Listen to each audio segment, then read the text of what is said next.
Pero muy buenos días para todas las personas que van a tener la oportunidad de tener acceso a este video. Muchísimo gusto, yo me presento, mi nombre es Andrés Rodríguez, yo soy el asesor judicial externo de Cintra Educación Bogotá. El día de hoy vamos a tener una exposición bastante importante de un tema que es muy reciente y que favorece a todas las personas que tienen un vínculo como servidores públicos y haciendo un especial énfasis en los docentes que hacen parte de Cintra Educación. ¿Este tema de qué se trata? Del nuevo Código Disciplinario Único que fue expedido en el año 2019 y que pues en este último año tuvo unas pequeñas modificaciones, las cuales también vamos a mostrar acá.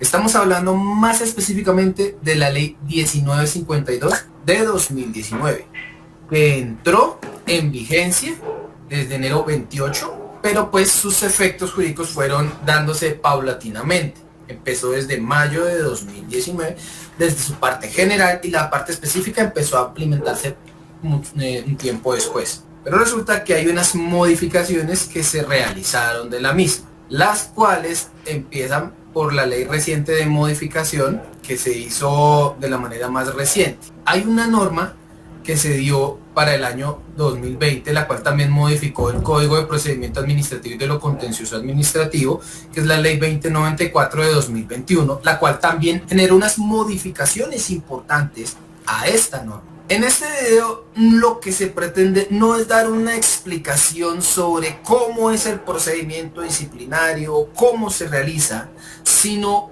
verificar qué se cambió con esta nueva norma y con sus respectivas modificaciones respecto a la anterior ley. Recuerden que la ley por la que nos regíamos antes de esta nueva modificación era la ley 734 de 2002, conocida también como Código Disciplinario. Esta ley 1952 de 2019 trajo varias modificaciones importantes. Ya teniendo presente que hemos tenido conocimiento de cómo se desarrollan las etapas, de cuáles son las faltas que se imputan, de cuáles son los nexos causales o cuáles son los hechos que pueden de alguna manera compenetrarse para generar un vínculo y ser llamados a responder a través del proceso disciplinario, vamos a hacer un énfasis más detallado respecto a cuáles son los cambios que se ha dado entre una y otra legislación. En primer lugar, vamos a hablar de las etapas. Cuando nos referimos a etapas es cada una de las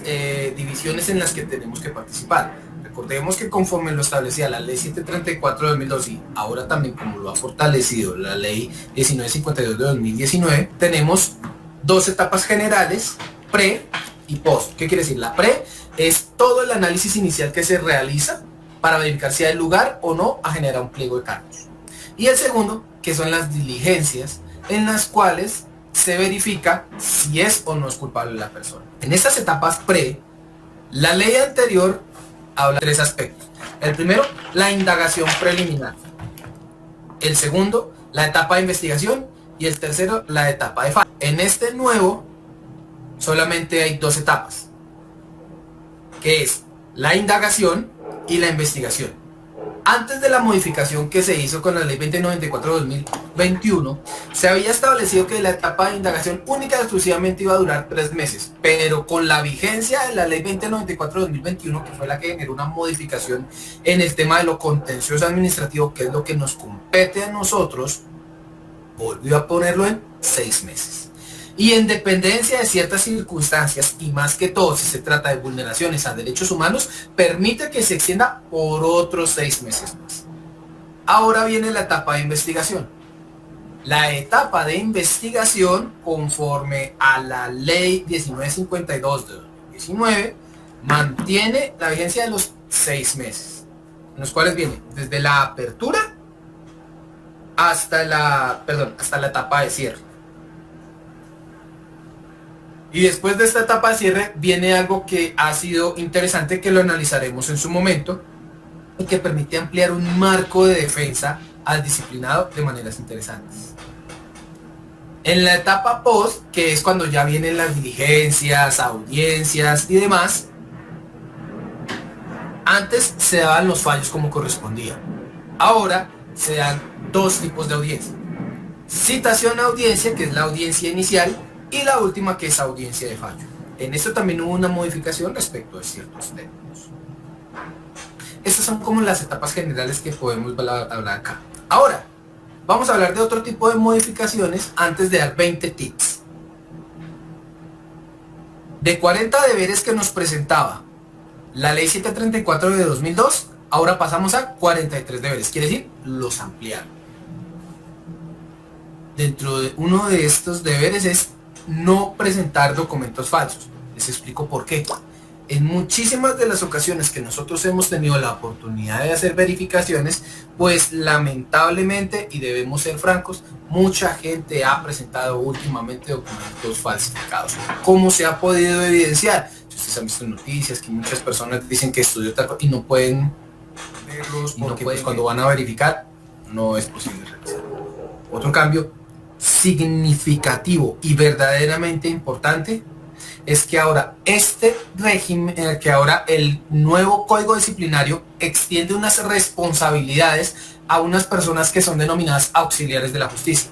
Yo no sé si ustedes habrán escuchado de ello, que por ejemplo en este caso los auxiliares de la justicia puede ser un perito evaluador, en el caso de quienes han contactado o trabajado con abogados, un curador ad litem, puede ser cualquier tipo de persona que se encuentre en un listado especial de auxiliares de la justicia, inclusive su servidor ha sido destinado varias veces curador ad litem, lo que se entendería que me permitiría a mí ser también denominado auxiliar de la justicia, y en caso de que yo cometiera alguna de las faltas que establece el nuevo código disciplinario único y otras más que en mi calidad de abogado pudiera determinarse en concurso y conexidad con el Consejo Superior de la Judicatura, no solo me generaría un disciplinario respecto como responsabilidades de servidor público, sino también me generaría responsabilidades con el Consejo Superior de la Judicatura. Serían dos sanciones, porque son dos situaciones que son compatibles en esa situación. Valga la redundancia. Hay otra situación. El régimen probatorio se amplió mucho más. Por ejemplo, en el caso de la confesión. ¿Por qué? Que resulta que en la ley 734 no era claro. Lo máximo que decía es, lo que no se encuentre regulado en materia probatoria en este código, remítase al Código Penal. Y ni siquiera lo decía eso, lo dice la doctrina, las sentencias de las cortes. Y por eso entonces, ¿qué hizo este nuevo código? Lo incluyó. ¿Y qué hizo? Incluir el mismo concepto que se establece en el Código Penal y el Procedimiento Penal, en el cual dice que la persona que es investigado o el disciplinado tiene derecho de acudir con su abogado. ¿Para qué? Para que no se le vulnere el derecho de defensa, sea debidamente asesorado y determine si va. Importante, el artículo 48 de la ley 1942 de 2019 1952 de 2019 es claro también en que establece clases y límites para cada tipo de falta, porque es que antes eran muy desproporcionados, porque en dependencia si era falta grave, falta leve, falta levísima, en dependencia de esas circunstancias había unas modificaciones, y esas modificaciones no generaban una equidad, sino que le decían va con toda la sentencia o va con toda la carga, con todo el peso de la ley, como se dice en el lenguaje común. Y una de las situaciones que, insisto, fue lo que más ayudó fue el régimen probatorio, porque amplió el marco. Ya, con este pequeño preámbulo, me permito entonces hablar de unos 20 cambios mucho más específicos que se realizaron en este nuevo Código Único Disciplinario, el cual, en dependencia de cómo vaya avanzando y de que podamos generar más interacciones, haré un bosquejo generalizado entre las diferencias que presentaré en un documento el cual me comprometo a enviarlo directamente a los servidores públicos respecto de un paralelo sobre lo que establecía la ley 734 de 2002 y lo que establece la nueva ley. En este pequeño video que tenemos para ustedes vamos a dar unas explicaciones muy breves de estos 20 puntos, los cuales en el compromiso que tengo yo los haremos más específicos en documentos y también en interacciones que los invitamos a ustedes a realizar con nosotros para enriquecernos y para que toda duda que surja podamos también resolver. Vamos a hablar de 20 puntos esenciales entre la ley 734 de 2002 y la ley 1952 de 2019. El primer punto que vamos a tratar es sobre la petición de la nulidad. Todos sabemos que por algunas irregularidades o por situaciones que estén debidamente expresas en la ley, no son unas causales de nulidad, podemos solicitarle la nulidad que genera que todo lo que se haya actuado hasta tal punto de la investigación disciplinaria tenga que volver al inicio. ¿Y por qué? Porque hay una falencia que tiene que ser saneada, o hasta la etapa donde surgió la falencia o la causal de la nulidad. En este caso, la ley 734 de 2002 decía que esa nulidad podía alegarse antes de que fuese notificado fallo de primera instancia. Resulta que el nuevo código lo ha reducido completamente. Dice que va hasta antes de traslado para alegatos de conclusión. Aquí voy a hacer un paréntesis muy generalizado. Y el primero es ¿cuáles son las etapas cuando ya estamos en la segunda parte de lo que es la investigación disciplinaria, en la que nos presentamos a audiencias? Recuerden que en la primera solamente es investigación, y en la investigación no estamos ante un ente juzgador que nos cita una audiencia para hacer las verificaciones. En la etapa investigativa, que es la primera que habíamos hablado, esta etapa lo que se hace es como recolección inicial de pruebas para verificar qué tanta culpabilidad tiene o no la persona. Con base en ello se decide o si está para pliego de cargos o no. Y cuando ya vamos directamente a una audiencia para determinar la falta o la calificación de la misma después de la apertura de pliego de cargos, ahí es donde viene el concepto de nulidad. Por eso es que se habla de los alegatos. Mientras que en la ley 734 era antes de la sentencia, o sea, ya podían darse los alegatos. En este caso es antes de presentar los alegatos. Nos redujo el tiempo. Segundo cambio importante que se verifica. Resulta que, como ustedes saben, hay unos niveles de culpa, ¿cierto? Hay culpa gravísima, culpa grave, culpa leve, y esas tienen unas subdivisiones. Resulta que la ley 734 de 2002 establecía que la destitución e inhabilidad, si se comprobaba una falta con dolo y culpa gravísima, era por hasta máximo 20 años. Resulta que la ley 1952 de 2019 redujo ese tiempo a la mitad. La inhabilidad va hasta máximo 10 años. Puede generar unos beneficios también para el disciplinado. Desde este mismo contexto de las faltas gravísimas, un tercer aspecto importante que hizo la modificación del nuevo Código Disciplinario fue que, mientras en la ley 734 establecía que las faltas gravísimas que fueran con culpa grave, miren que, como yo les decía, aunque existe gravísima, grave y leve, las faltas tienen una determinación que puede ser con culpa gravísima, culpa grave dolosa, en fin. Todo eso es el compromiso que tenemos de interactuar con ustedes en otras oportunidades para explicar cada una de esas diferencias. Estamos hablando de la generalidad que nos interesa a nosotros respecto a cómo se desarrolla el procedimiento disciplinario. En este caso, cuando hablamos de las faltas gravísimas o con culpa grave, la suspensión e inhabilidad máxima era de 6 meses. Pero resulta que con la nueva ley se establece que el mínimo son 3 meses, pero el máximo ya lo lleva hasta 48 meses. Entonces estaremos hablando de 4 años máximos de pena. ¿Eso qué quiere decir? Aumentó en un perjuicio. Cuarto aspecto, valga la redundancia de alguna manera, respecto a la falta grave dolosa. En la ley 734 de 2002, la falta grave dolosa tenía la misma sanción que una falta gravísima. Ahora resulta que con el nuevo código ya no tiene la misma sanción que una falta gravísima. ¿Qué quiere decir? Que llevaba de 10 a 20 años de inhabilidad. Sino ahora, esta falta grave dolosa, el nuevo código define que es de 3 a 24 meses. Genera un descenso siempre importante, ¿verdad?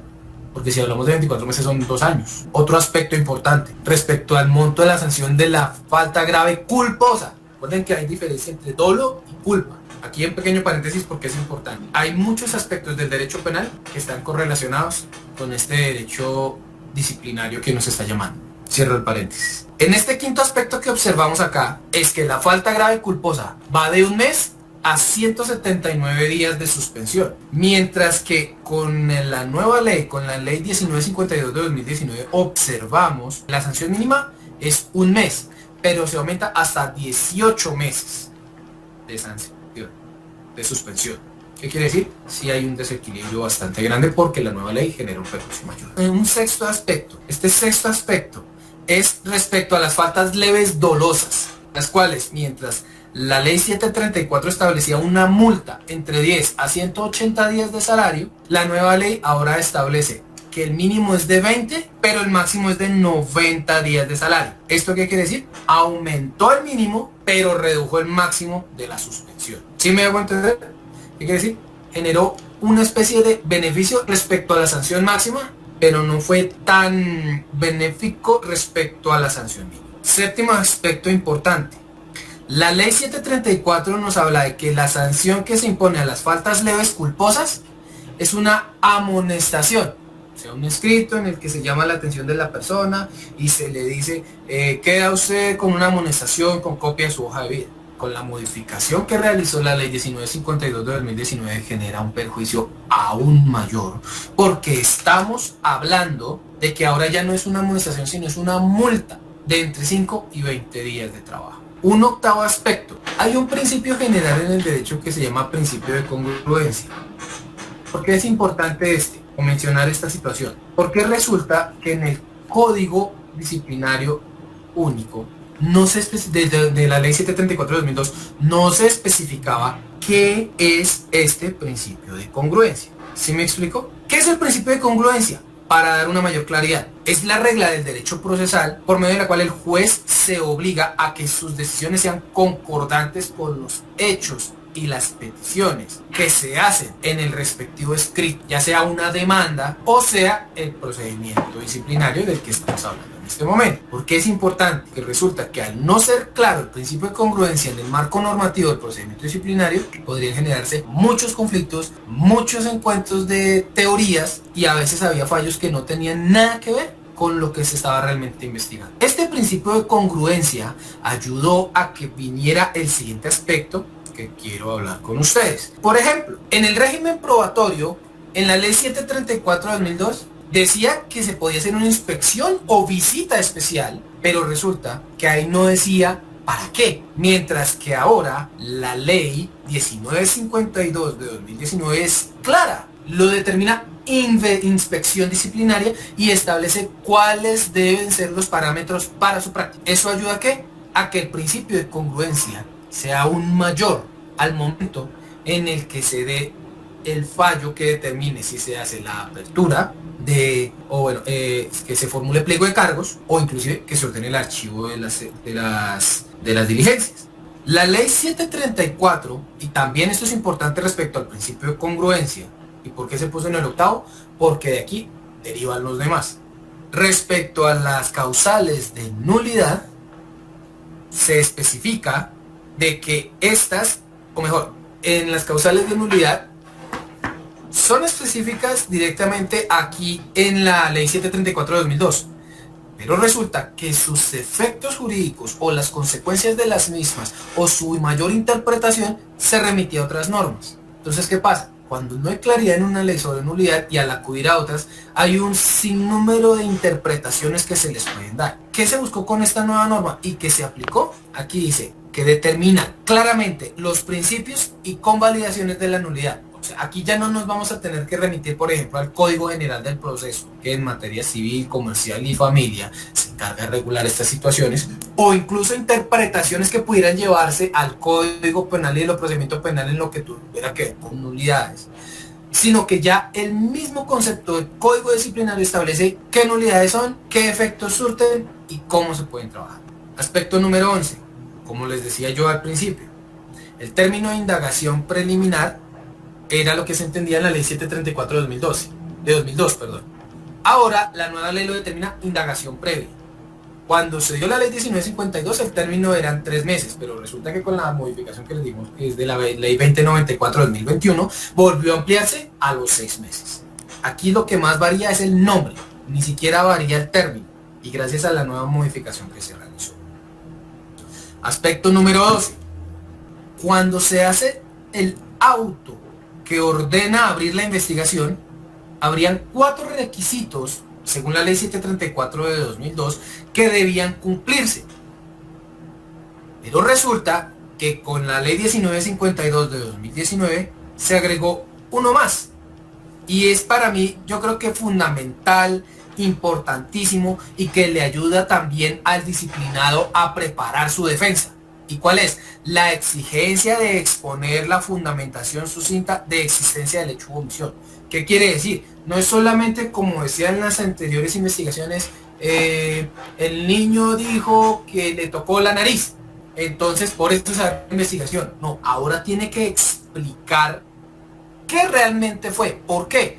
Tocó la nariz del niño, el niño se sintió mal. No especificar y especificar.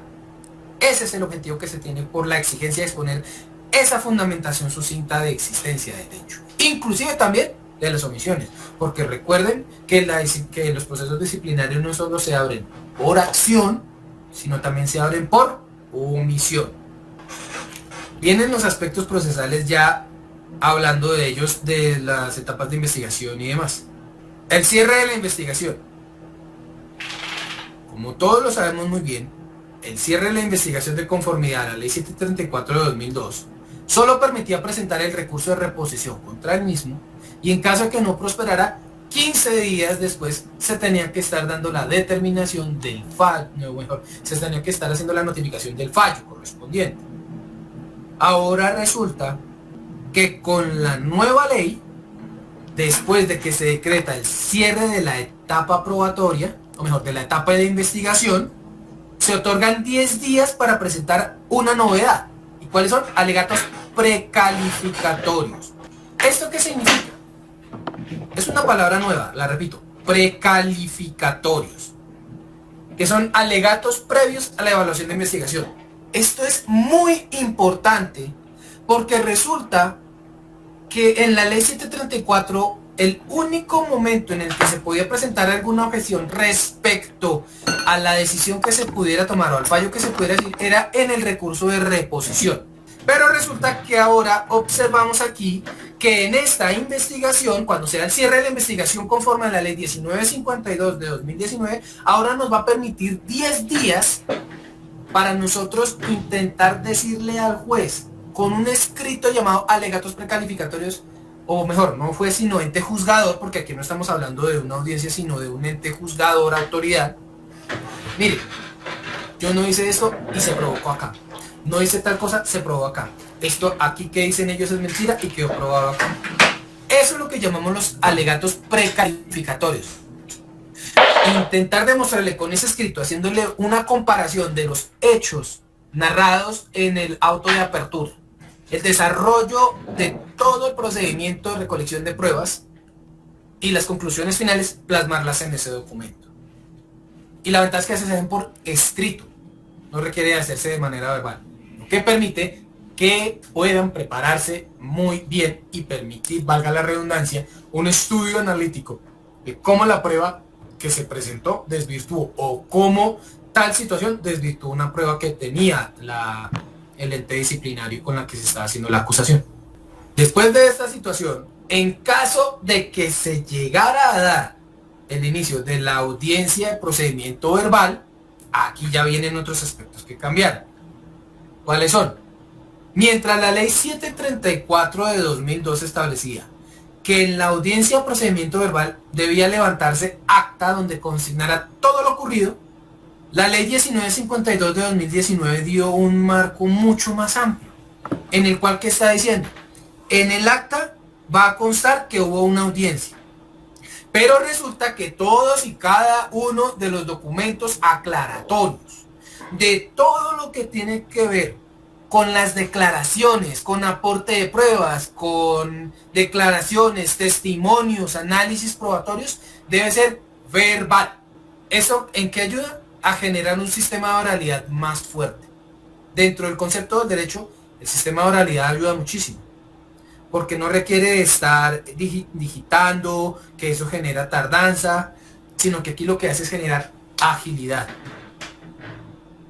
Esa es una de las situaciones importantes, o mejor, para evitar usar la palabra situaciones, uno de los aspectos importantes que está generando esta norma, que ya ayuda a no tener tanto papeleo y reduce también tiempos, porque tiempo es demasiado importante para seguir adelante con otras circunstancias que se presenten. Este aspecto que les voy a presentar, que es el número 15, es demasiado importante. Que resulta que aquí hablamos de la rendición de versión libre, la cual lo permitía la ley 734. Obviamente el artículo 112 de la ley 1952 de 2019 también nos permite realizar la versión libre en cualquier etapa del proceso, salvo claro está cuando ya se haga el cierre de la investigación. la ley 734 no permitía realizar ningún tipo de confesiones si no era acompañado de abogado, y eso no significaba que tuviera beneficios. Mientras que con la nueva norma da la posibilidad de que para esta audiencia, que ya es cuando se hace la formulación del pliego de cargos, asista al disciplinado con su abogado o con su defensor de confianza, para que en caso de que él decida confesar, se suspende por 10 días la audiencia para dictar el respectivo fallo, y se permite que la persona tenga hasta máximo una tercera parte de rebaja de las sanciones que le pueden imponer, o de la inhabilidad, que sea este caso. En caso de que la persona asista pero no tenga abogado y aún así quiera acogerse a los beneficios de la confesión, suspende la audiencia por 5 días para que o consiga un abogado de confianza o se le designe un abogado de la lista de auxiliares de la justicia. Eso ayuda demasiado a que el vacío que se tenía, que les decía desde el principio, el vacío que se tenía que, y entonces ¿cómo hago yo el asunto de la confesión? Remítase al Código Penal, remítase a las leyes penales. Mientras que en este ya es específico. Si bien tiene aspectos muy parecidos respecto a las normatividades del derecho penal, también hay otro aspecto importantísimo aquí, y es que aquí ya es claro, taxativo, como decimos en el derecho. Está expreso, escrito, y lo podemos ver. Otra situación que es bastante importante, y es que la ley 734 de 2002 no establecía por escrito dentro de la misma que pudiera variarse los cargos en desarrollo de las audiencias. Resulta que la ley 1952 de 2019 sí lo permite, porque en dependencia de la recolección de los elementos de prueba, del análisis que se realice, o del nexo causal o la conexidad que se tenga con la declaración y los hechos, si surge otro cargo en desarrollo de lo mismo, el ente juzgador tiene toda la facultad de modificar, y lo permite la nueva ley. Por eso es que hay que analizar con mucho cuidado cuando se haya iniciado un proceso disciplinario en contra de alguno de los docentes. Analizar las razones por las que se inició, qué es lo que está ocurriendo, porque los cargos pueden generar una variación. Ahora, eso no quiere decir que sea una variación en empeoramiento de las condiciones, porque puede ser una variación en mejoramiento. Porque recuerden, si hablamos de un cargo, el cargo puede ser una falta gravísima, pero que de pronto por el análisis que sea una leve. O incluso, como se decía, que pueda de pronto generar un empeoramiento, que de ser culpa leve sea culpa gravísima, que varíe esa condición. Por eso es que hay que analizar cada caso en particular. Aspecto número 17. Como estamos hablando de que estamos en una audiencia, resulta que la ley 734 de 2002 nos decía a nosotros que los alegatos tenían que presentarse en audiencia. Por ende, ¿qué ocurría? El abogado, o inclusive el mismo disciplinado, si no acudía con abogado, pues tenía un inconveniente muy grande, y es que tenía que llevar ya una especie de preformato de apelación para sustentarla ahí mismo. Y si, por decirlo de alguna manera coloquial, el juez era muy buena gente o era muy comprensivo, entonces se le pedía un máximo plazo de 3 a 10 días, y el juez o el ente juzgador es el que tiene la facultad o potestad de decir cuánto tiempo daba. Claro, una ganancia que máximo 10 días, pero no iba a ser menor de 3 días. Ahora, ¿qué hace esta nueva ley? Permite que esos alegatos se puedan presentar 5 días después de la terminación de esa audiencia, antes de dictar fallo. Aspecto número 18. La apelación contra fallo sancionatorio en la ley 734 de 2002 también generaba la sustentación de la apelación en esa misma audiencia, y lo máximo que se otorgaba eran 2 días. Bueno, me permito hacer una corrección. El aspecto número 17 habla de términos de alegatos en audiencia. Los alegatos de conclusión son como el resumen general de por qué nosotros debemos ganar un proceso. Entonces ahí lo máximo que el ente juzgador decidiera era mínimo 3, máximo 10. pero con la modificación a la ley 1952 de 2019, ahora quedó de máximo 5 días. Nos quita 5 días, pero nos aumenta 2 respecto de un mínimo y un máximo. Ahora, este aspecto número 18 sí me enfatizo, es en la apelación. Tan pronto se dicta el fallo, según la ley 734 de 2002, esa apelación tenía que presentarse y sustentarse ahí mismo. Y ahora, si faltaban aspectos, elementos y demás, lo máximo que se podría tener, si era voluntad del ente juzgador, era 2 días para complementar la sustentación, no para presentarla, sino para complementarla. Y ahora resulta que con esta nueva ley, con la ley 1952 de 2019, amplió el marco a que se presente una sustentación inicial, pero su complemento se haga en 5 días posteriores a la sustentación de la apelación. El aspecto número 19 es respecto al plazo que se otorga para fallo de segunda instancia. Mientras la ley 734 establecía que eran 10 días, la nueva ley dice que son 40 días. Amplió el margen. Y el último aspecto, el término para presentación de recursos. La ley 734 decía que eran 3 días. Y la nueva ley que eran 5 días. Desde esta perspectiva generamos unos puntos muy elementales de este procedimiento disciplinario, los cuales iremos poco a poco especificando en unos tips que daremos de 3 a 5 minutos y que publicaremos en nuestras redes sociales. Si se da la oportunidad de que podamos realizar alguna capacitación también presencial, obviamente acatando las medidas de bioseguridad o inclusive también virtual, estaremos comunicándonos con ustedes respectivamente. Agradezco mucho la atención. Dios los bendiga. De parte mía, se los digo con mucho cariño y gusto. Será un honor y un placer poder servirles a ustedes. Y estaremos en espera de preguntas y respuestas que ustedes tengan con el fin de generar una interacción y dar aún mayor aclaración a todos y cada uno de estos aspectos. Muchísimas gracias.